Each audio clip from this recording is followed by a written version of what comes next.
Hello friend, मैं BK सम्राट आप सभी का स्वागत करता हूं आपके अपने YouTube channel government teacher hub पे। दोस्तों, जैसा कि हम लोगों ने सीटेट की तैयारी को शुरू कर दिया है और सीटेट की तैयारी में ही सबसे पहला जो मैं वीडियो लेक्चर लाया था वो लाया गया था सीडीपी का सिलेबस। सीडीपी जो कि सीटेट के परीक्षा में 30 नंबर का पूछा जाता है, तो मैंने उसका सिलेबस का जो लेक्चर है वो ले आया हूँ पहले ही।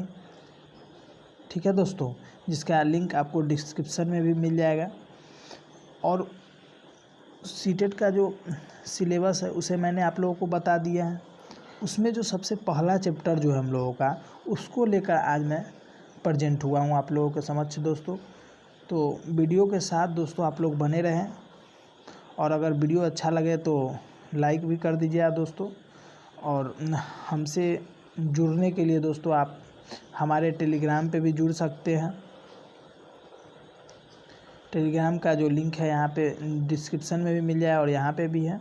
और फेसबुक पेज से भी जुड़ सकते हैं, और किसी भी पर्सनल कमेंट के लिए आप हमारे जीमेल पे भी कर सकते हैं दोस्तों। ठीक है दोस्तों, तो चलिए दोस्तों वीडियो में आगे बढ़ते हैं और जानते हैं आगे क्या है वीडियो में। तो चैप्टर को स्टार्ट करने से पहले एक मोटिवेशन लाइन देख लेते हैं दोस्तों। बिना दूरी तय किए कहीं आप दूर नहीं पहुंच सकते। इसका मतलब हुआ दोस्तों, अगर इसे सीटेट के परिप्रेक्ष्य में देखें तो बिना सिलेबस को पूरी तरह से तैयार किए आप सफलता नहीं प्राप्त कर सकते दोस्तों। ठीक है दोस्तों, तो अगर आप पूरी तरह से अगर सिलेबस को तैयार कर लेते हैं तो यह जो हम लोग का टारगेट है 30 में 30, यह ज़रूर ही पूरा हो जाएगा। और अगर आप हमारे वीडियो लेक्चर से बने रहते हैं तो आपका 30 में 30 आना तो तय ही है दोस्तों। ठीक है दोस्तों, तो चलिए अब अपने चैप्टर की ओर बढ़ते हैं, जो कि पहला चैप्टर है हम लोग का। चलिए दोस्तों शुरू करते हैं। तो दोस्तों जो हम लोगों का पहला चैप्टर है, विकास की अवधारणा एवं इसका अधिगम से संबंध। ठीक है दोस्तों, तो पहला चैप्टर देख चुके हैं, क्या है, concept of development and it's relationship with learning. तो यह जो हम लोग का फर्स्ट चैप्टर है, इसे दोस्तों मैं बता दूं, हर बार 2 से 3 प्रश्न पूछे ही जाते हैं। ठीक है दोस्तों, 2 से 3 प्रश्न हर बार इससे पूछे जाते हैं। यह जो चैप्टर है फर्स्ट चैप्टर सीटेट के परीक्षा में, तो इसके जो महत्वपूर्ण विषय हैं या इम्पोर्टेंट टॉपिक जो इसमें हम लोगों को पढ़ने हैं, उसको पहले हम लोग देख लेते हैं। कौन कौन सा जो इम्पोर्टेंट टॉपिक है जो इसमें हम लोगों को पढ़ना ज़रूरी है, जिससे हर बार प्रश्न आते हैं हमारे सीटेट के परीक्षा में। तो सबसे पहला चैप्टर है हम लोगों का, विकास क्या होता है। विकास क्या होता है, यह हम लोगों का सबसे पहला चैप्टर है कि विकास होता क्या है। नहीं दोस्तों, ये विकास क्या होता है ये हम लोग का सब टॉपिक है। इस चैप्टर में हम लोग को इसके बारे में भी पढ़ना है, विकास क्या होता है। ठीक है दोस्तों, फिर विकास के विशेषताएं, विकास के क्या क्या विशेषताएं हैं या कैरेक्टरिस्टिक्स जिसे कहते हैं, या अभिलक्षण भी कहते हैं हिंदी में, वह क्या क्या है विकास के, उसे भी जानेंगे। वृद्धि क्या होता है, इसे भी जानना है हम लोग को इसी में। वृद्धि एवं विकास में अंतर। ठीक है दोस्तों, विकास के आयाम, प्रकार, पक्ष या क्षेत्र, ये सभी नाम एक ही हैं दोस्तों। मतलब कहने का हुआ यहाँ पे विकास के या डेवलपमेंट के कितने टाइप्स हैं, या डोमेन है या एरिया है, इन सभी चीज़ों के बारे में इसमें हम लोग जानेंगे। ठीक है, विकास की अवस्था एवं उसकी विशेषताएं, विकास की कितनी अवस्थाएं हैं उसे भी जानेंगे, साथ साथ उसके क्या क्या विशेषताएं हैं उसको भी जानेंगे। वृद्धि एवं विकास को प्रभावित करने वाले कारक, वृद्धि और विकास को कौन कौन से ऐसे कारक हैं, जो फैक्टर हैं जो अफेक्ट करते हैं हमारे ग्रोथ एंड डेवलपमेंट को। मतलब वृद्धि एवं विकास को प्रभावित करने वाले कारक कौन कौन से हैं। विकास का अधिगम से संबंध, तो विकास कैसे रिलेटेड है हमारे अधिगम से या लर्निंग से, इसे भी जानेंगे। फिर उसके बाद अगला टॉपिक रहेगा हम लोग का महत्वपूर्ण तथ्य। इस चैप्टर में कुछ ऐसे भी हैं तथ्य जिसको हम लोग किसी भी टॉपिक में नहीं रख सकते, तो उसे हम लोग महत्वपूर्ण तथ्य के माध्यम से जानने का प्रयास करेंगे। ठीक है दोस्तों, और मैं बता दूं, अगला जो टॉपिक है हम लोग का वो बहुत ज़्यादा इम्पोर्टेंट है। 10 नंबर विगत वर्षों में पूछे गए प्रश्न, जिसे कहते हैं हम लोग प्रीवियस ईयर क्वेश्चन। इस चैप्टर से दोस्तों जितने भी प्रश्न अब तक पूछे गए हैं, ऑनलाइन वाले जो एग्ज़ाम हुए हैं हम लोगों का दिसंबर में और जनवरी में, उन सभी प्रश्नों को मैं ऐड करके लाऊंगा और पूरे प्रश्न भी करवा दूंगा दोस्तों। तो ये जो है हम लोग का प्रीवियस ईयर क्वेश्चन, ये हम आप लोगों को सेकेंड लेक्चर में, एक और लेक्चर जो लाएंगे उसमें आपको इस चैप्टर का, उसमें हम आपको पूरे प्रश्न करवा देंगे जितने भी आज तक पूछे गए हैं। तो हम लोग को कितने टॉपिक पढ़ने हैं समझ गए आज। तो इन सभी टॉपिक को आज हम लोग पढ़ के इस चैप्टर को ख़त्म कर देंगे। ठीक है दोस्तों, तो वीडियो के साथ ज़रूर से ज़रूर बने रहे दोस्तों। और मैं बता दूँ, इसमें एक भी ऐसा टॉपिक नहीं है जिससे सीटेट में प्रश्न नहीं पूछा गया है दोस्तों। ठीक है दोस्तों, तो वीडियो के साथ ज़रूर बने रहें। तो पहला हम लोग का टॉपिक है विकास क्या होता है। विकास होता क्या है इसे हम लोग सबसे पहले जान लेते हैं, जिसे कहते हैं हम लोग डेवलपमेंट। बालक बालिका में होने वाले शारीरिक, मानसिक, सामाजिक तथा संवेगात्मक पक्षों में परिवर्तन विकास कहलाता है। एक बच्चा जिसमें शारीरिक परिवर्तन आ रहा है, मतलब शरीर का जो भी परिवर्तन है वो आ रहा है, जैसे उसका लंबाई बढ़ रहा है, भार बढ़ रहा है, कार्य करने की क्षमता बढ़ रही है, तो ये सभी क्या हो रहा है, शारीरिक विकास हो रहा है। मानसिक विकास कहने का मतलब है दोस्तों, बच्चा तर्क करना प्रारंभ कर रहा है, कल्पना करने लगा, स्मरण शक्ति बढ़ गई, तो इन सभी चीज़ों का विकास हो रहा है, मतलब मानसिक विकास हो रहा है। सामाजिक विकास कहने का मतलब किस व्यक्ति के साथ कैसा व्यवहार हमें करना है, इसका विकास हो रहा है, मतलब उस बच्चे में सामाजिक विकास हो रहा है। संवेगात्मक विकास कहने का मतलब हुआ संवेग, जैसे बच्चा पहले किसी चीज़ को देख के डर जाता था, अब उतना नहीं डरता है, तो यह कहीं ना कहीं उसमें संवेगात्मक विकास हुआ। तो इन सभी तरह का जो विकास बच्चों में चेंजेस जो आ रहे हैं उसे ही हम लोग क्या कह रहे हैं दोस्तों, डेवलपमेंट कह रहे हैं। ठीक है, तो डेवलपमेंट जो है वह चेंजेस को बताता है। किस प्रकार के चेंजेस, वह हो सकता है फिजिकल चेंजेज हो, मेंटल चेंजेज हो, सोशल चेंजेज हो या इमोशनल चेंजेज हो। इन सभी चेंजेस को जो बताता है हमें किसी व्यक्ति में, वही विकास है। अगर मेरे में इन सभी तरह का चेंजेस दिख रहे हैं तो मतलब मेरे में विकास हो रहे हैं। तो विकास किसे कहते हैं आप लोग समझ चुके हैं। विकास के विशेषताएं, अगला टॉपिक है विकास के विशेषताएं। विकास के कितनी विशेषताएं हैं, जैसे कि सभी के विशेषताएं होते हैं कुछ ना कुछ, उसी तरह विकास के क्या विशेषताएं हैं उसे जान लेते हैं। तो पहला विशेषता है सतत या निरंतर चलने वाली प्रक्रिया है। विकास कहने का मतलब है कि यह सतत या निरंतर चलने वाली प्रक्रिया है, मतलब कि विकास कभी न समाप्त होने वाली प्रक्रिया है। जैसे एक बच्चा माँ के गर्भ में आता है, उस समय से बच्चे का विकास शुरू होता है और मृत्यु तक बच्चे का विकास होते रहता है। आप बोलिए कैसे, तो देखिए दोस्तों, जैसे एक बच्चा माँ के गर्भ में आया तो उसका शारीरिक विकास होते रहता है माँ के गर्भ में, तो यह कहीं ना कहीं विकास हो रहा है। उस समय बच्चा जन्म लेता है तो उसके मानसिक विकास होने लगते हैं, वह धीरे धीरे सभी को पहचानने लगता है, मामा मामा, नाना नाना, ये सभी कुछ कहने लगता है। साथ ही साथ वह धीरे धीरे सामाजिक रूप से भी उसका विकास होने लगता है। जैसे जैसे बच्चा बड़ा होता है, किसको प्रणाम करना है, किससे कैसे आदर करके बात करनी, इन सभी चीज़ों का विकास होने लगता है। तो यह क्या बता रहा है कि यह निरंतर चलने वाली प्रक्रिया है। मतलब बच्चा जन्म लेता है या माँ के गर्भ में आता है, उस समय से विकास शुरू होता है और मृत्यु तक विकास चलते रहता है। ठीक है दोस्तों, तो यही कहता है सतत या निरंतर चलने वाली प्रक्रिया है। तो विकास कैसा प्रक्रिया है, सतत या निरंतर चलने वाली प्रक्रिया है। ठीक है, जीवन पर्यंत अर्थात जीवन भर चलने वाली प्रक्रिया है। यह जो है जीवन पर्यंत चलने वाली प्रक्रिया है, मतलब कि जीवन भर चलता है। मतलब बच्चा माँ के गर्भ में आता है, उस समय से जीवन भर मतलब मृत्यु तक विकास चलते ही रहता है। तो यह बहुत बार पूछा भी जा चुका है कि विकास कैसी प्रक्रिया है, तो यह सतत या निरंतर प्रक्रिया है जो कि माँ के गर्भ में आता है और जीवन पर्यंत चलता है। तो यह जीवन पर्यंत चलने वाली प्रक्रिया है। ठीक है, विकास सामान्य से विशिष्ट और सरल से जटिल की ओर अग्रसर होता है। मतलब कि विकास जो है सामान्य से विशिष्ट कहने का मतलब हुआ कि बच्चा जब जन्म लेता है तो वह सबसे पहले गुरुकना सीखता है, फिर खड़ा होना सीखता है, फिर धीरे धीरे चलना सीखता है, फिर उसके बाद दौड़ना सीखता है। तो यह जो बच्चा सबसे पहले गुरुकना शुरू किया, खड़ा होना शुरू किया, यह सामान्य प्रक्रिया है विकास का। और धीरे धीरे बच्चा दौड़ना शुरू कर देता है तो यह विशिष्ट प्रक्रिया है। मतलब कि विकास जो है सामान्य से विशिष्ट की ओर अग्रसर होती है, या उसी को कह सकते हैं सरल से जटिल की ओर। सरल से जटिल की ओर मतलब सरल रूप से बच्चा पहले गुरुकना शुरू करता है, खड़ा होना शुरू करता है, और जटिल रूप कहने का मतलब हुआ बच्चा दौड़ना भी शुरू कर देता है। तो विकास किधर से किधर की ओर अग्रसर होता है, बढ़ता है? तो सामान्य से विशिष्ट की ओर या सरल से जटिल की ओर। विकास बहुआयामी होता है। विकास के बहुत सारे आयाम होते हैं।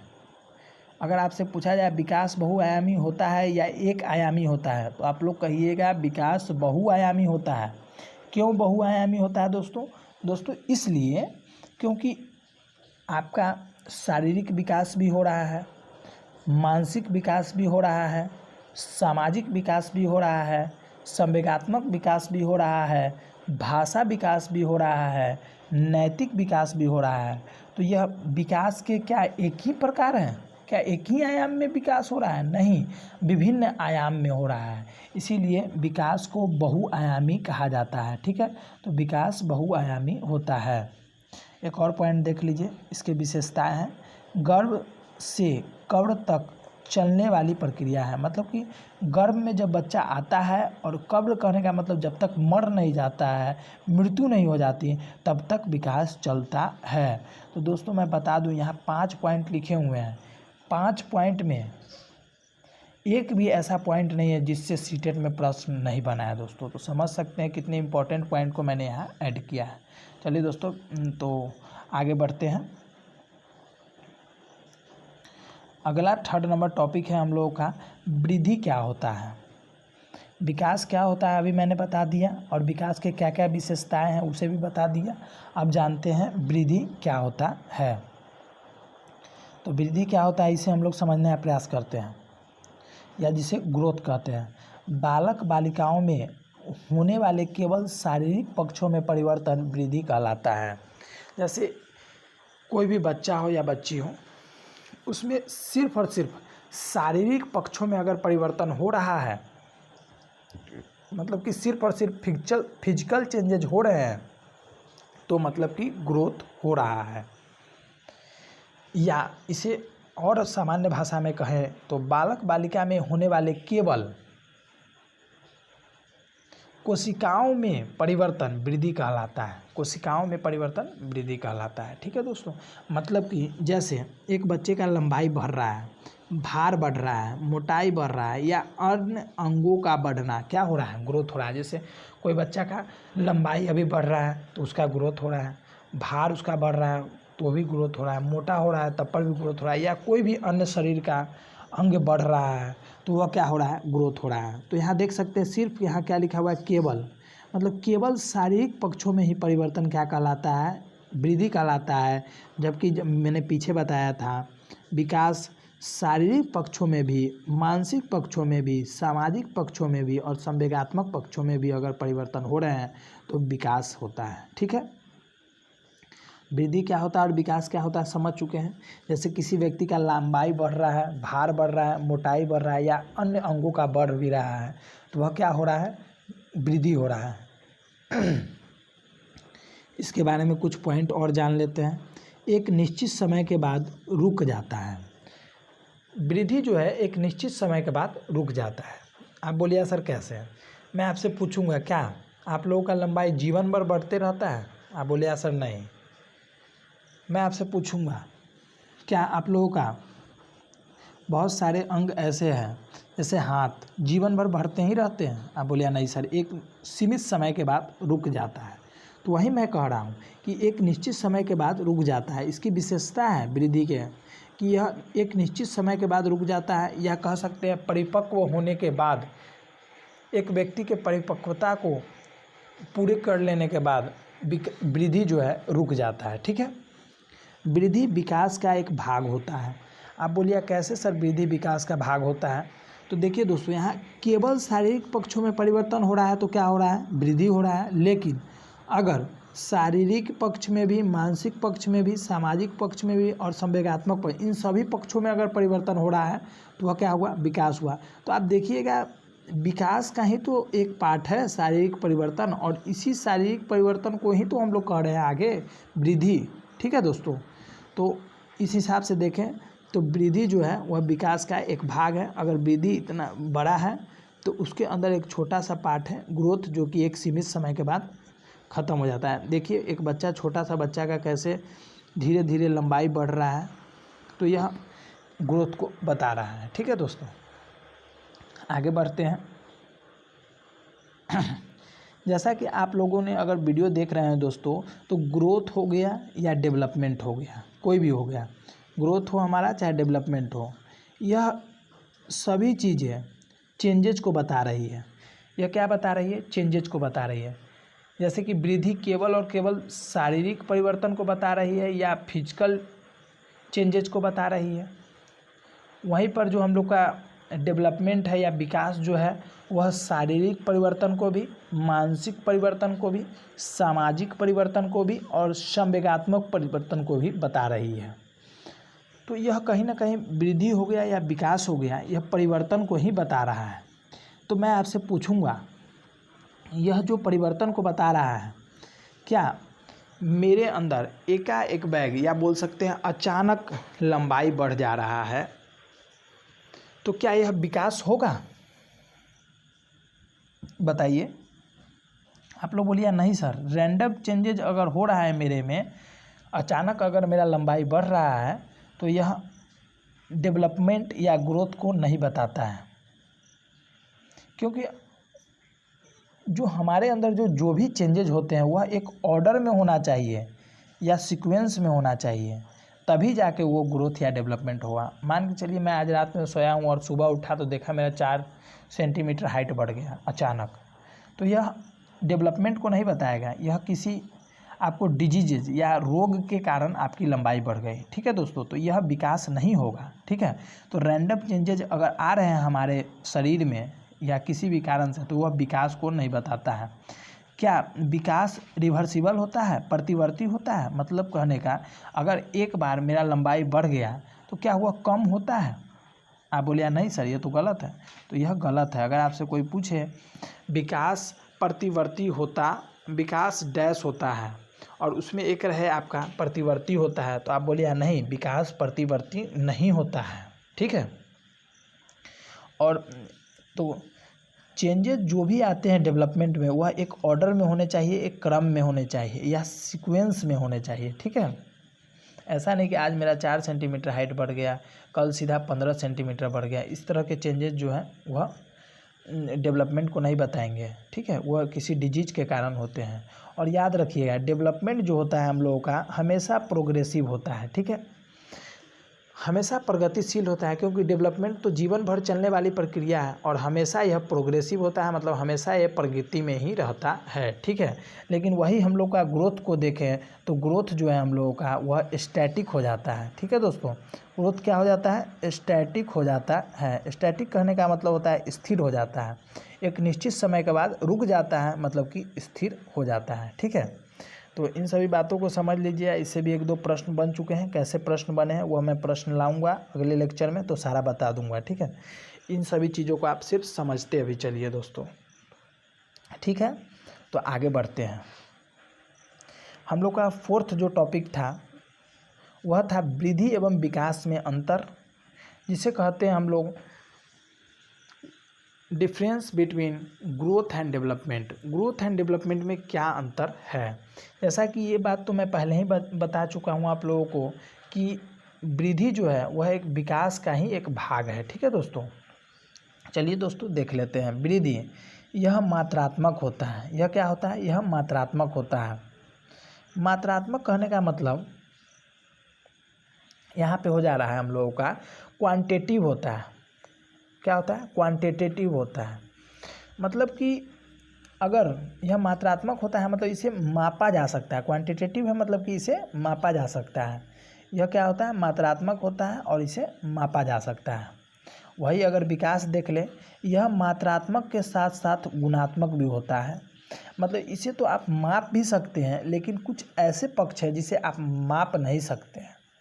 तो यह मात्रात्मक के साथ साथ गुणात्मक भी होता है। जैसे लंबाई तो बढ़ रहा है, उसे आप माप सकते हैं, लेकिन जैसे मेरा बुद्धि का वृद्धि हो रहा है, विकास हो रहा है, तो क्या आप उसे माप सकते हैं? नहीं। आप उसका सिर्फ और सिर्फ अवलोकन कर सकते हैं कि पहले मैं उतना प्रश्न नहीं कर पाता था, लेकिन आज मैं ज़्यादा प्रश्न कर पा रहा हूँ। मतलब कि कहीं ना कहीं मेरे बुद्धि में वृद्धि हुई, मतलब गुणात्मक परिवर्तन हुए या गुणात्मक वृद्धि हुई, ठीक है, जिसे आप माप नहीं सकते हैं। तो विकास वृद्धि क्या होता है हम लोग का, यह केवल और केवल मात्रात्मक होता है, लेकिन विकास जो है मात्रात्मक के साथ साथ गुणात्मक भी होता है। वृद्धि का मापन किया जा सकता है, वृद्धि को मतलब कि मापा जा सकता है। जैसे आज आपका लंबाई बढ़ा तो आप इसे माप सकते हैं कि नहीं, या आपका मोटाई बढ़ा या अन्य अंग बढ़े तो इसे आप माप सकते हैं। इसलिए यह संकुचित होता है या नैरो होता है, ठीक है। मतलब कि नैरो होता है, इस जिस चीज़ को आप माप सकते हैं वो कहीं ना कहीं नैरो हो गया, संकुचित होता है, ठीक है। विकास को मापना कठिन है, उसका अवलोकन करते हैं, इसलिए यह व्यापक होता है, ठीक है। मतलब कि आप विकास को माप नहीं सकते हैं। जैसे मेरा बुद्धि में वृद्धि हुआ या और भी जैसे संवेगात्मक विकास हुए, संवेग में मेरे विकास हुआ, तो क्या आप इन सभी चीज़ों को माप सकते हैं? नहीं। आप इन सभी चीज़ों को अवलोकन कर सकते हैं, देख सकते हैं और समझ सकते हैं, हाँ पहले से सुधार हुआ है, लेकिन ऐसा बोल सकते हैं 2 सेंटीमीटर सुधार हुआ है या 5 सेंटीमीटर, नहीं। तो यह अंतर है, ठीक है। वृद्धि एक निश्चित समय के बाद रुक जाता है, लेकिन वही विकास को देखें तो जीवन भर चलने वाली प्रक्रिया है। वृद्धि क्या होता है, जो हमारे लंबाई बढ़ रहे हैं, मोटाई बढ़ रहे हैं या अन्य अंग बढ़ रहे हैं, यही वृद्धि है। तो यह तो एक समय के बाद रुक जाता है, लंबाई का बढ़ना, भार का बढ़ना या जो भी कुछ है। लेकिन क्या आप मेरे बुद्धि का वृद्धि हो रहा है, सामाजिक विकास हो रहा है, किससे कैसे बातें करनी है हमें, संवेग का विकास हो रहा है। पहले मैं बचपन में मैं भूत से बहुत डरता था, लेकिन अब उतना नहीं डरता हूँ, तो यह मेरे संवेग में विकास हुआ। तो यह देख रहे हैं, यह जीवन भर चलने वाली प्रक्रिया, जीवन भर विकास ही होते रहता है। तो यह जीवन भर चलने वाली प्रक्रिया है और यह एक निश्चित समय के बाद रुक जाता है। दोस्तों मैं बताते चलूँ, ये जो भी मैं लाल यहाँ हाईलाइट किया हुआ है, इन सभी से प्रश्न बन चुके हैं प्रीवियस ईयर में, ठीक है दोस्तों। यह शारीरिक पक्षों में परिवर्तन से संबंधित है, मतलब यह सिर्फ और सिर्फ शरीर में जो परिवर्तन हो रहा है ना, उससे संबंधित है। लेकिन वही विकास को देखें तो यह शारीरिक परिवर्तन से भी संबंधित है, मानसिक परिवर्तन से भी संबंधित है, सामाजिक परिवर्तन से भी संबंधित है तथा सांवेगिक पक्षों में परिवर्तन से संबंधित है। मतलब कि देखा जाए तो विकास बहुत बड़ा है, बहुत ही व्यापक है, और वृद्धि जो है यह एक संकुचित है, क्योंकि केवल और केवल शारीरिक पक्ष में अगर परिवर्तन हो रहे हैं तो वह वृद्धि है। लेकिन अगर हमारे ओवरऑल जो डेवलपमेंट हो रहे हैं, शरीर में भी हो रहा है, बुद्धि में भी हो रहा है, सामाजिक विकास भी हो रहा है, सांवेगिक विकास भी हो रहा है, तो यह क्या हो रहे हैं, विकास कहला रहे हैं, ठीक है। तो इन दोनों में अभी अंतर इतना हम लोगों ने जाना, और भी अंतर अभी हम लोग देख लेते हैं। वृद्धि का स्वरूप बाह्य अर्थात बाहरी होता है। वृद्धि का स्वरूप कैसा होता है, बाह्य होता है। जैसे कि आपका लंबाई बढ़ेगा तो इसे हम लोग आसानी से देख पाएंगे, अच्छा लंबा हो गया लड़का। लेकिन विकास का स्वरूप बाह्य के साथ साथ आंतरिक भी होता है। बाह्य के साथ साथ आंतरिक क्यों होता है, जैसा कि ये तो मैं पहले ही बता चुका हूँ कि विकास का ही एक पार्ट है वृद्धि। तो अगर वृद्धि अगर बाह्य होता है तो विकास भी कहीं ना कहीं बाह्य होगा, लेकिन उसके साथ साथ आंतरिक भी होगा। कैसे आंतरिक होगा, आपके बुद्धि में वृद्धि हो गया, क्या यह दिखाई दे रहा है? आप बोलिए नहीं सर, तो यह आंतरिक परिवर्तन ही ना हुआ। इन सभी चीज़ों से समझ, इसका स्वरूप मूर्त है होता है। इसका स्वरूप मूर्त होता है, मतलब कि आप इसे छू सकते हैं, लंबाई बढ़ा है तो। लेकिन वही देखें तो विकास का स्वरूप मूर्त के साथ साथ अमूर्त होता है। मतलब कि मेरा लंबाई अगर विकास में भी अगर बढ़ रहा है तो आप उसे देख सकते हैं, लेकिन मेरा बुद्धि बढ़ रहा है तो उसे आप देख नहीं सकते हैं, सिर्फ और सिर्फ महसूस कर सकते हैं, क्योंकि यह अमूर्त होता है, ठीक है। तो दोनों में अंतर को समझा, इससे भी प्रश्न बन चुके हैं। देखिए दोस्तों, मैं यहाँ जितने भी टॉपिक पढ़ा रहा हूँ इन सभी से प्रीवियस ईयर में क्वेश्चन बन चुके हैं, ठीक है दोस्तों। और मैं बता रहा हूँ इससे हर बार 2 प्रश्न पूछे ही जाते हैं, किसी भी सेट में आप देख लीजिए 2 प्रश्न पूछे जाते हैं और इसे आप इजीली हैंडल कर सकते हैं अगर वीडियो के साथ बने रहें और पूरा वीडियो को अगर देखते हैं तो दोस्तों। अगला टॉपिक है हम लोग का विकास के व्यापक आयाम या ब्रॉड डोमेन ऑफ डेवलपमेंट, या इसी को कहते हैं विकास के व्यापक आयाम, या इसी को कह सकते हैं विकास के कितने प्रकार हैं, या विकास के कितने पक्ष हैं, या विकास के कितने क्षेत्र हैं, ठीक है। तो अगर आपसे कोई पूछता है विकास के कितने आयाम हैं तो आप बोलिए सर विकास के 4 ही आयाम हैं। पहला है शारीरिक विकास, जिसे कहते हैं हम लोग फिजिकल डेवलपमेंट। जैसे आपके शरीर में वृद्धि हो रहा है, लंबाई बढ़ रहा है, भार बढ़ रहा है, मोटाई बढ़ रहा है, या अन्य अंग जो भी हैं आपके बढ़ रहे हैं, तो यह शारीरिक विकास हो रहे हैं। वही अगर मानसिक विकास कहने का मतलब हुआ, अगर आप किसी के बारे में पहले बचपन में कल्पना नहीं कर पाते थे, अब कल्पना कर पा रहे हैं, स्मरण शक्ति का आपका बेहतर हुआ, ठीक है दोस्तों, निर्णय लेने की क्षमता आपके अंतर्गत आ गई, तो समालोचनात्मक चिंतन का आप में विकास हो गया, किसके बारे में कैसे चिंतन कर सकते हैं, तो ये सभी क्या हो रहे हैं, ये आपके मानसिक विकास हो रहे हैं, ठीक है। सामाजिक विकास कहने का मतलब हुआ कि जैसे समाज में किसके साथ कैसे व्यवहार करना है, सुबह सुबह उठना है तो माता पिता का चरण स्पर्श करना है, तो ये सभी चीज़ क्या है, सामाजिक विकास है। बड़ों का आदर करना है, इन सभी चीज़ क्या है हमारे अंतर्गत, ये सामाजिक विकास को बताता है। संवेगात्मक विकास कहने का मतलब हुआ आपके संवेग में विकास हुआ। पहले बच्चे को देखते होइएगा आप किसी चीज़ से बहुत ही जल्दी डर जाता था या भय करता था, लेकिन अब वह बच्चा बड़ा हो चुका है और उतना भय नहीं करता है, ठीक है दोस्तों। तो इन सभी चीज़ों का अगर विकास हो रहा है तो यह क्या हो रहा है, संवेगात्मक विकास हो रहा है, या जिसे हम लोग कहते हैं संवेग का विकास हो रहा है, या इमोशनल डेवलपमेंट हो रहा है। आप बोलिए सर और भी सारे मैंने डेवलपमेंट पढ़े हैं, जैसे आप लोग में से कुछ बोलेंगे कि एक डेवलपमेंट है जिसे कहते हैं हम लोग लैंग्वेज डेवलपमेंट। लैंग्वेज डेवलपमेंट भाषा विकास। दोस्तों मैं आपसे पूछूंगा, ये जो लैंग्वेज डेवलपमेंट आप लोग बोल रहे हैं ये भी इसका पार्ट हो सकता है क्या? लैंग्वेज का डेवलपमेंट दिमाग से बाहर होता है क्या? नहीं, तो यह माइंड में ही हमारे होता है। तो इसीलिए लैंग्वेज डेवलपमेंट जो है हम लोगों का, वह मेंटल डेवलपमेंट का ही एक सब पार्ट है या इसी से संबंधित है, ठीक है। तो यह इसी का एक पार्ट है, क्योंकि हम लोग यहाँ ब्रॉड डोमेन पढ़ रहे हैं, मतलब कि व्यापक आयाम पढ़ रहे हैं, मतलब कि बड़ा बड़ा इसके जो भी आयाम है उसके बारे में पढ़ रहे हैं, इसके सब आयाम के बारे में नहीं पढ़ रहे हैं, ठीक है। तो ये बात समझ लिया। या कुछ बोलेंगे मोरल डेवलपमेंट, नैतिक विकास। तो नैतिक विकास कहीं ना कहीं हमारे सामाजिक विकास से ही संबंधित है, तो इसलिए उसे मैंने नहीं लिया है। तो आपसे पूछा जाए विकास के कितने व्यापक आयाम है, तो आप बोलिए 4। कौन कौन है? तो पहला है शारीरिक विकास, दूसरा है मानसिक विकास, और इसी मानसिक विकास को ही संज्ञानात्मक विकास या कॉग्निटिव डेवलपमेंट भी कहा जाता है। तीसरा है हम लोग का सामाजिक विकास, और चौथा है संवेगात्मक विकास।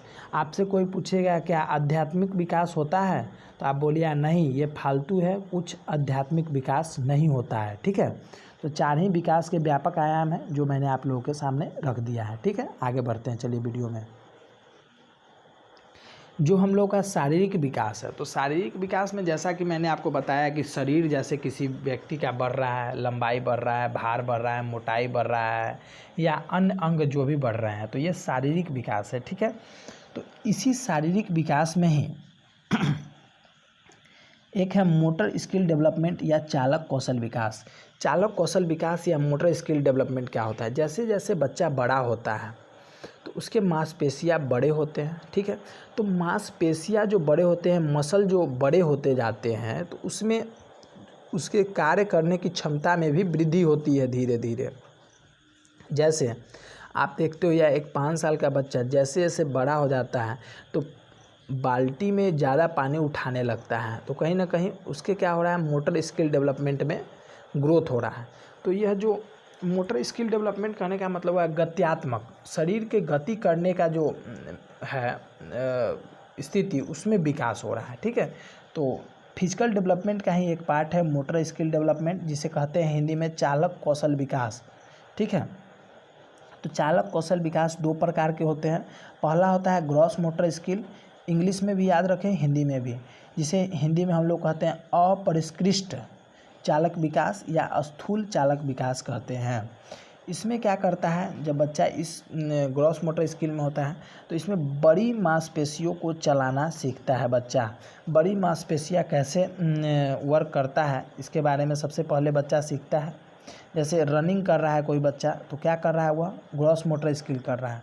वॉकिंग कर रहा है तो ग्रॉस मोटर स्किल कर रहा है, या सीटिंग कर रहा है, या बैठ रहा है, या कूद रहा है, तो इन सभी में क्या हो रहा है, उसके बड़े मसल का प्रयोग हो रहा है, बिग मसल का। पैर के बड़े मसल हुए तो उसका प्रयोग हो रहा है, बैठ रहा है तो भी पैर के बड़े मसल का प्रयोग हो रहा है, कूद रहा है या जंप कर रहा है तो उसमें भी बड़े मसल का प्रयोग हो रहा है। ठीक है, वही देखें फाइन मोटर स्किल दूसरा है हम लोगों का, जिसे कहते हैं परिष्कृत या सूक्ष्म चालक विकास। इसमें क्या होता है, बच्चा छोटी मांसपेशियों को चलाना सीखता है। छोटी मांसपेशियों को कैसे चलाना, पहले तो बच्चा का बड़ी मांसपेशियों का विकास होता है, फिर उसके बाद धीरे धीरे छोटी मांसपेशियों को चलाना सीखता है। जैसे एक बच्चा लिखना सीख गया, क्योंकि हाथ तो उसके पास बड़े हो ही जाते हैं, लेकिन धीरे धीरे ही लिखना सीखते हैं। तो लिखना सीख गया, या ड्राइंग कर रहा है, या किसी चीज़ का कटिंग कर रहा है, तो यह क्या कर रहा है, फाइन मोटर स्किल का आपने यूज कर रहा है। ठीक है, तो एक बच्चे में फिजिकल डेवलपमेंट होता है, तो उसमें जो मोटर स्किल डेवलपमेंट जो होता है, चालक कौशल विकास, वह ग्रॉस से फाइन की ओर होता है। मतलब कि सबसे पहले तो बच्चा अगर चावल दाल खाता है तो पहले पूरे हाथ से खाता है। ठीक है, तो इसमें बड़ी मांसपेशियों का प्रयोग करता है, पूरे हाथ का प्रयोग करता है। फिर धीरे धीरे जैसे जैसे बच्चा बड़ा होता है तो छोटी मांसपेशियाँ, मतलब कि जैसे कि पहले पूरे हाथ से चावल दाल खाता था, तो अब कुछ उंगलियों के द्वारा ही खा ले रहा है। तो इस तरह से क्या पता चल रहा है कि बच्चे में फाइन मोटर स्किल डेवलपमेंट हो रहा है। तो डेवलपमेंट जो होता है, मोटर स्किल डेवलपमेंट जो होता है, वह होता है ग्रॉस से फाइन की ओर। अगर आपसे पूछे कि मोटर स्किल डेवलपमेंट कैसे होता है, तो आप बोलिए स्थूल से सूक्ष्म की ओर। ठीक है, हिंदी में स्थूल से सूक्ष्म की ओर, या बोल सकते हैं अपरिष्कृत से परिष्कृत की ओर मोटर स्किल डेवलपमेंट होता है। ठीक है, मतलब कि बच्चा सबसे पहले बड़ी मांसपेशियों को चलाना सीखता है, फिर धीरे धीरे छोटी मांसपेशियों को चलाना सीखता है। पहले पूरे हाथ को चलाना सीखता है, फिर धीरे धीरे उंगलियों पर नियंत्रण पाना लगता है और उंगली चलाना भी सीख लेता है। और यह इतना इम्पोर्टेंट टॉपिक है, इतना इम्पोर्टेंट कि हर बार इससे प्रश्न पूछता है। ठीक है दोस्तों, तो समझ सकते हैं कितना इम्पोर्टेंट टॉपिक है ये। तो बहुत ज़्यादा ही इम्पोर्टेंट ये टॉपिक हो जाता है। ठीक है, चलिए दोस्तों आगे बढ़ते हैं। अगला जो हम लोग का टॉपिक है, विकास की अवस्था एवं उसके विशेषताएं, stage of development and it's characteristics. तो विकास के कितने अवस्थाएं हैं उसे जानेंगे, और उस अवस्था में बच्चे में क्या क्या विशेषताएं देखने को मिलता है। जैसा कि हम पहले ही बता चुके हैं आप लोगों को कि विकास एक बहुत ही लंबा प्रोसेस है, क्योंकि बच्चा माँ के गर्भ में आता है उस समय से विकास शुरू हो जाता है, और जीवन भर जब तक मृत्यु नहीं हो जाती तब तक विकास होते ही रहता है एक व्यक्ति में। तो विकास के कुछ अवस्थाओं के बारे में जान लेते हैं, किन किन अवस्थाओं से गुजर कर बच्चा बड़ा होता है।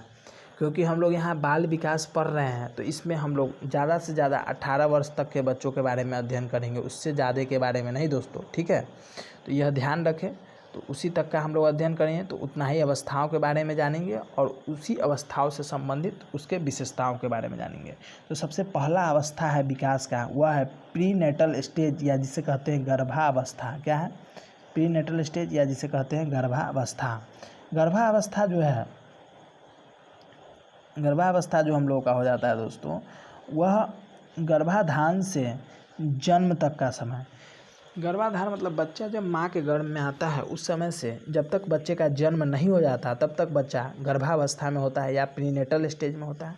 यह जो स्टेज है वह 9 महीने 10 दिन का होता है, या इसे दिन में देखें तो 280 दिन का होता है और 40 सप्ताह का होता है। ठीक है, तो इतना बात समझ लीजिए कि सबसे पहला अवस्था कौन सा है, गर्भावस्था, जो कि माँ के गर्भ से लेकर जन्म तक के समय को कहा जाता है। और यह कितना दिन का समय होता है, 9 महीने 10 दिन या 280 दिन या 40 सप्ताह का समय होता है। ठीक है।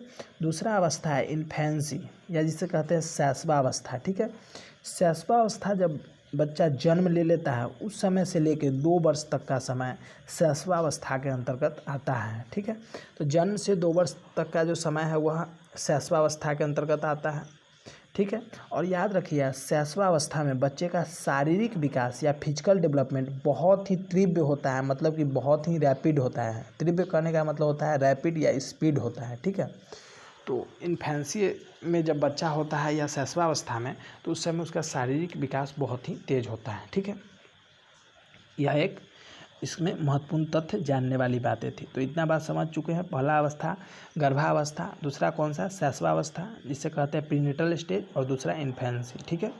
प्रीनेटल स्टेज जो है कॉन्सेप्शन से लेके बर्थ तक का समय होता है, मतलब गर्भाधान से लेके जन्म तक का समय, और यह जन्म से 2 वर्ष तक का समय हम लोग का इन्फेंसी हो जाता है। चलिए आगे बढ़ते हैं। और जो हम लोग का तीसरा स्टेज है विकास का, वह है चाइल्डहुड, या जिसे कहते हैं बाल्यावस्था। और बाल्यावस्था को हम लोग 2 पार्ट में डिवाइड करते हैं, पहला अर्ली चाइल्डहुड और दूसरा लेटर चाइल्डहुड। ठीक है।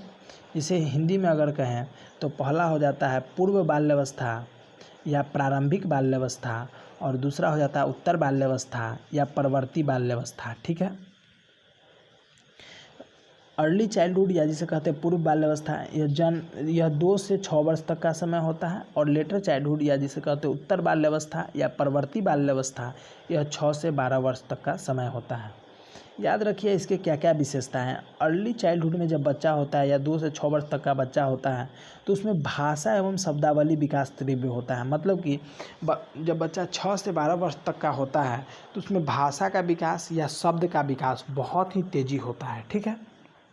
और शारीरिक विकास भी बहुत तेज होता है इस अवस्था में जब बच्चा होता है पूर्व बाल्यावस्था में। तो और इस अवस्था को, पूर्व बाल्यावस्था को ही हम लोग क्या कहते हैं, प्री गैंग एज। अगर आपसे पूछा जाता है प्री गैंग एज किसे कहते हैं, तो वह कहते हैं पूर्व बाल्यावस्था को या प्रारंभिक बाल्यावस्था को। ठीक है। या अर्ली चाइल्डहुड को कहते हैं। खेलने की उम्र प्ले एज किसे कहते हैं, तो इसे ही कहते हैं पूर्व बाल्यावस्था को। स्कूल से पहले की उम्र किसे कहते हैं, तो अर्ली चाइल्डहुड को ही कहते हैं। अब कुछ विशेषताएं हम लोग देख लेते हैं लेटर चाइल्डहुड के। ठीक है। टोली उम्र या गैंग एज किसे कहते हैं, तो लेटर चाइल्डहुड को कहते हैं या उत्तर बाल्यावस्था को कहते हैं। स्कूल उम्र या स्कूल एज किसे कहते हैं, तो उत्तर बाल्यावस्था को तो कहते हैं। ठीक है। इस समय बच्चे में क्या होता है, शारीरिक विकास मंद हो जाता है। जब बच्चा उत्तर बाल्यावस्था में होता है तो शारीरिक विकास उसका धीमा हो जाता है। ठीक है। लेकिन वही अगर पूर्व बाल्यावस्था में बच्चा होता है तो उसका शारीरिक विकास तीव्र होता है, या शैशवावस्था में भी होता है बच्चा तो उसका शारीरिक विकास तीव्र होता है। लेकिन जैसे ही बच्चा अर्ली चाइल्डहुड में आता है उसका विकास शारीरिक धीरे हो जाता है। ठीक, धीमे हो जाता है।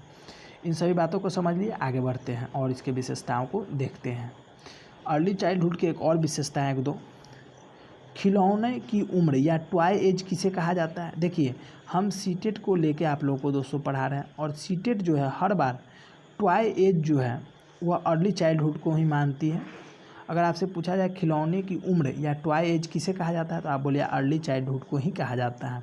पूछताछ की उम्र किसे कहा जाता है, तो अर्ली चाइल्डहुड को ही कहा जाता है। पूछताछ कहने का मतलब बच्चा जब 2 से 6 वर्ष तक का होता है तो बहुत ही जिज्ञासु होता है। वो बार बार पूछता है मम्मी ये क्या है, पापा ये क्या है, इसे खोल के देखूं, पापा ये लाल क्यों है, पापा ये मीठा क्यों है, मीठा क्या होता है। इन सभी तरह के प्रश्न बच्चे पूछते हैं, क्योंकि बच्चा बहुत ही जिज्ञासु होता है। क्योंकि इस दुनिया में जैसे जैसे बच्चा पूछता है उसी तरह से वह समझता है। इसलिए 2 से 6 वर्ष तक के बच्चे की पूछताछ की उम्र भी होती है, क्वेश्चनिंग एज भी होता है। इस तरह के भी प्रश्न बन चुके हैं। ठीक है दोस्तों, चलिए दोस्तों आगे बढ़ते हैं। अगला जो स्टेज है या अवस्था है वह हम लोग का 4था नंबर का है, किशोरावस्था।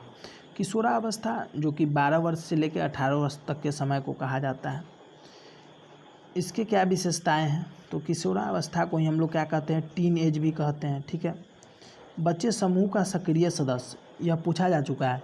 बच्चे समूह का सक्रिय सदस्य कब बनते हैं? तो आप बोलिए सर, किशोरावस्था में जब बच्चा होता है तो समूह का सक्रिय सदस्य बन जाता है। नेतृत्व कौशल, मतलब एक समूह को नेतृत्व करने की क्षमता बच्चे में कब आ जाती है? तो किशोरावस्था में आ जाती है। संक्रमणकालीन अवधि क्यों कहा जाता है ट्रांजिशनल पीरियड इसे? क्योंकि बच्चा जब उत्तर बाल्यावस्था में रहता है, मतलब कि 6 से 12 वर्ष तक का, तो अचानक वो किशोरावस्था में आ जाता है 12 से 18 वर्ष में, तो उसमें बहुत सारे परिवर्तन देखने को हमें मिलते हैं। इसीलिए इसे हम लोग संक्रमणकालीन अवधि भी कहते हैं। ठीक है। संकटपूर्ण अवधि, संकटपूर्ण अवधि कहने का मतलब हुआ बच्चों के अंतर्गत बहुत सारे इमोशन का डेवलपमेंट होता है, जिसके कारण उसे बहुत परेशानियां होती है इस दुनिया में अपने आप को मैनेज करने में। इसीलिए इसे हम लोग संकटपूर्ण अवधि भी कहते हैं किशोरावस्था को। ठीक है, चलिए आगे बढ़ते हैं।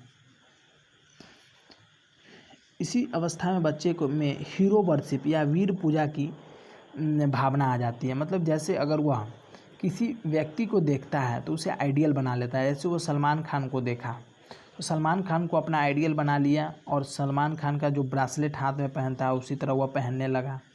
सलमान खान टाइप का वो बॉडी बनाने का सोचता है, उस तरह का परफ्यूम यूज करना सोचता है, बाल ऊपर की तरह सोटना शुरू कर देता है जैसे सलमान खान सोटता है। तो इन सभी तरह की चीज़ें जो बच्चे में देखने को मिलती है वह किशोरावस्था में देखने को मिलती है। वीर पूजा या हीरो वर्शिप की विशेषता है, किशोरावस्था की यह विशेषता है।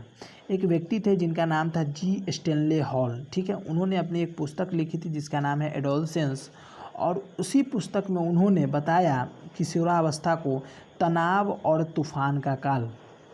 ठीक है, स्ट्रेस एंड स्ट्रोम का, स्ट्रेस एंड स्ट्रोम का एज किसे कहा जाता है? तनाव एवं तूफान का काल तो किशोरावस्था को ही कहा जाता है। और यह किसने कहा था? जी स्टेनले हॉल ने कहा था, अपने पुस्तक एडोलसेंस नामक एक पुस्तक में कहा था। ठीक है, तो ये सभी कुछ तथ्य थे।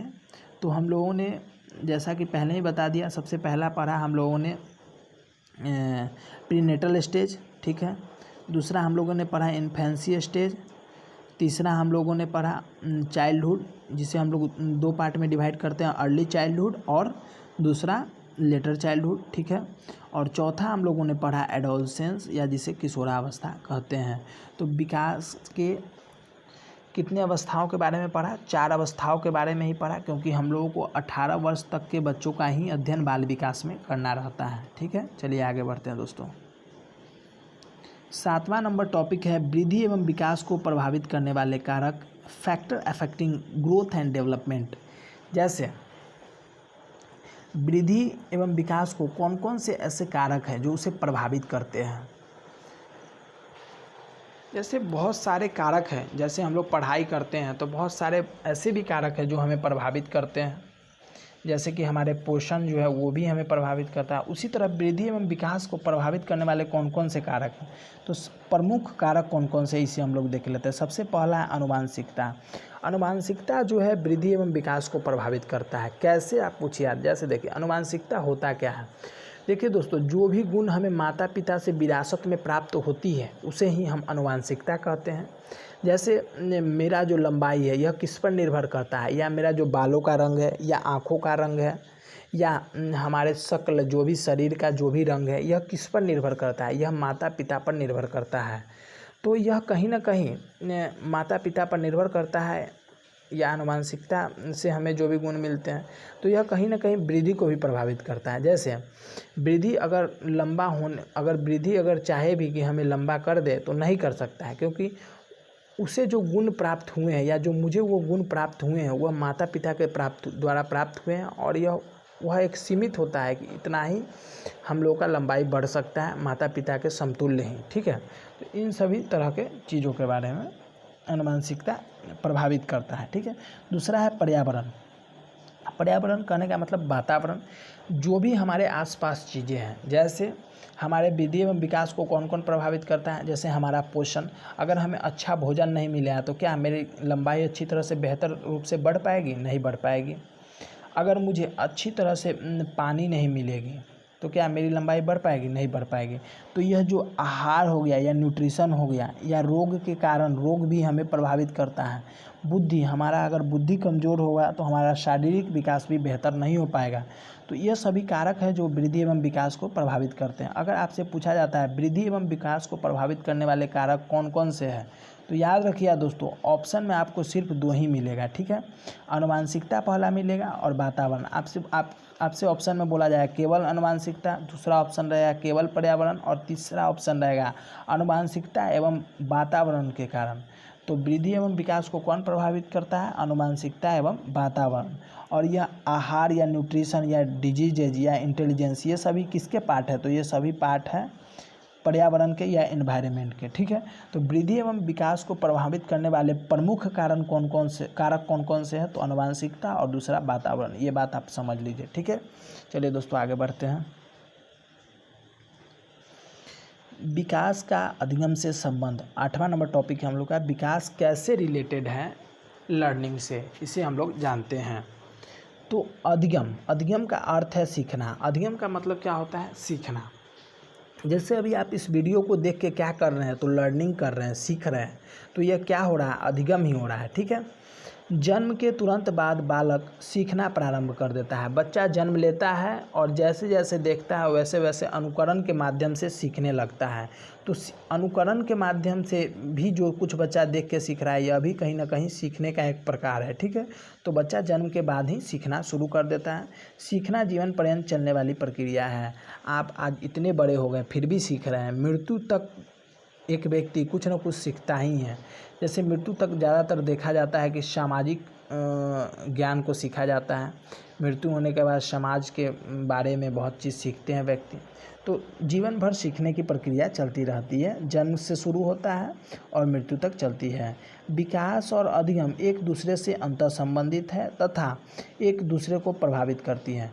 देखिए दोस्तों, यह जो टॉपिक है इससे एक प्रश्न फंसेगा आपके ऑप्शन में रहेगा विकास और अधिगम एक दूसरे से अंतर संबंधित नहीं है, एक दूसरे को प्रभावित नहीं करती है। तो आप यह सभी ऑप्शन को गलत कर देंगे। आपको सिर्फ इतना पता होना चाहिए कि विकास और अधिगम एक दूसरे से अंतः संबंधित है, मतलब एक दूसरे से संबंधित है और एक दूसरे को प्रभावित भी करती हैं। आप पूछिए कैसे? जैसे दोस्तों, अगर हमारा शारीरिक विकास बेहतर नहीं होगा तो क्या हम किसी चीज़ को सीख सकते हैं? अगर शारीरिक विकास कहने का मतलब बहुत सारे हो गए। शारीरिक विकास भी हो गया, मानसिक विकास भी हो गया, सामाजिक विकास भी हो गया। तो अगर मान के चलिए दोस्तों, अगर हमारा मानसिक विकास बेहतर नहीं होता है तो क्या हम किसी चीज़ का अधिगम कर सकते हैं, सीख सकते हैं? आप बोलिए नहीं। तो इसका मतलब क्या हुआ? एक दूसरे से यह संबंधित है। अगर हम लोगों का विकास बेहतर होगा तो अधिगम भी बेहतर होगा। इसीलिए यह एक दूसरे से अंतर संबंधित है और एक दूसरे को प्रभावित करती है। तो यह लाइन बहुत ही इम्पोर्टेंट है कि विकास और अधिगम एक दूसरे से अंतर संबंधित है तथा एक दूसरे को प्रभावित करती है। इस बात को समझ लीजिए। चलिए दोस्तों आगे बढ़ते हैं, वीडियो नहीं तो लंबा हो जाएगा। 9 नंबर जो टॉपिक लेके आए हैं हम, महत्वपूर्ण तथ्य। इसमें 3 पॉइंट समझ लीजिएगा। विकास का आकार, अगर आपसे पूछा जाता है डेवलपमेंट का शेप कैसा होता है, आकार कैसा होता है, आप बोलिए वर्तुलाकार या स्पाइरल। क्या स्पाइरल वाले कॉपी आप लोगों ने देखे हैं, ऐसे वाले? तो यह विकास का क्या होता है? शेप होता है, आकार होता है कि विकास ऐसे चलता है, फिर थोड़ी देर रुकता नहीं है, मतलब कि यहाँ पे थोड़ी देर स्लो चलता है, फिर एक बार विकास पकड़ता है, फिर चलता है। लेकिन अगर वही वृद्धि को देखा जाए तो वृद्धि क्या है? वृद्धि का आकार क्या है? लीनियर है, मतलब कि ऐसे है, रेखीय है कि एक यह चल रहा है और एक समय के बाद रुक जाए। लेकिन विकास जो हम लोग का स्पाइरल होता है, चलते ही रहता है, ठीक है, विकास का आकार, ठीक है। अगर आपसे पूछा जाए नकली परिपक्वता, मतलब कि स्यूडो मैच्योरिटी किस अवस्था में बच्चा दिखाता है? नकली परिपक्वता कहने का मतलब है कि मैं जवान हो चुका हूँ। बच्चा बल्ला पहनने लगता है, हाथ में कंघी करने लगता है, स्टाइलिश चश्मे पहनने लगते हैं और वह खुद को बताते हैं कि हाँ मैं जवान हो चुका हूँ, परिपक्व हो चुका हूँ, लेकिन वह होते नहीं है। तो इस तरह का एक्टिंग बच्चा या इस तरह का जो स्टाइल है, यह किस अवस्था में बच्चा दिखाता है? तो आप बोलिए सर बाल्य अवस्था में बच्चा इस तरह का स्टाइल दिखाता है, ठीक है। तो 9 टॉपिक ख़त्म हो चुके हैं। एक टॉपिक आप लोग का 10 नंबर बच गया है। जो कि मैं अगले लेक्चर में लाऊंगा। और 10वां नंबर टॉपिक क्या है, तो प्रीवियस ईयर क्वेश्चन है या विगत वर्षों में पूछे गए महत्वपूर्ण प्रश्न। दोस्तों मैं बता दूं, जो मैं अगला लेक्चर लाऊंगा वो बहुत ही ज़्यादा इम्पोर्टेंट होगा। और मैं बता दूं, जितने भी प्रश्न 2011 से लेके जितने भी प्रश्न अब तक पूछे गए हैं उन सभी प्रश्नों को मैं लेके आऊँगा, और साथ ही साथ उसके तर्क के साथ उसका उत्तर भी बताऊंगा। और आपको खुद ही पता चल जाएगा कि यह लेक्चर देखने से क्या वो प्रश्न बन रहे हैं या नहीं बन रहे हैं। ठीक है दोस्तों, चलिए दोस्तों आगे बढ़ते हैं। अगर दोस्तों वीडियो अच्छा लगा है दोस्तों तो आप लोग चैनल को सब्सक्राइब ज़रूर कर दीजिएगा, लाइक भी कर दीजिएगा दोस्तों, शेयर भी कर दीजिएगा और कमेंट करके ज़रूर बताइएगा कि वीडियो कैसा लगा है। दोस्तों मैं बता दूं, यह पीपीटी बनाने में बहुत ही ज़्यादा मेहनत लगता है दोस्तों। ठीक है दोस्तों, तो इसलिए दोस्तों अपना ज़्यादा से ज़्यादा सपोर्ट बनाइए, चैनल को सब्सक्राइब करिए, लाइक करिए, शेयर करिए, कमेंट करिए। और पीडीएफ के लिए जैसा कि मैं पहले ही बता चुका हूँ वीडियो के शुरू में ही, हमारे टेलीग्राम चैनल से जुड़ जाइए। ठीक है, या आप ऐसे नहीं जुड़ पा रहे हैं तो आप मेरे यूट्यूब चैनल के अबाउट में जाके नीचे जाइए, टेलीग्राम का लिंक है, वहाँ से भी जुड़ सकते हैं, या डिस्क्रिप्शन में भी लिंक है। ठीक है, या डायरेक्ट आप यहाँ पे देख सकते हैं कि यहाँ पे टेलीग्राम लिंक प्रोवाइड किया गया है। जैसे यहाँ पे प्रोवाइड किया गया है ऐसे ही अगर आप गूगल पे क्रोम पे सर्च मारते हैं तो आपको मिल जाएगा। और हमारे फेसबुक पेज से भी जुड़ जाइए दोस्तों। ठीक है, तो यही मैं बता रहा हूँ। और साथ ही साथ मैं बता दूँ दोस्तों कि आप लोग अपना ज़रूर से ज़रूर सपोर्ट बना के रखें और वीडियो को ज़्यादा से ज़्यादा शेयर करें। तो थैंक्स फॉर वाचिंग दोस्तों, बहुत बहुत धन्यवाद वीडियो को देखने के लिए। मिलते हैं अगले वीडियो में दोस्तों, तब तक के लिए जय हिंद, जय भारत।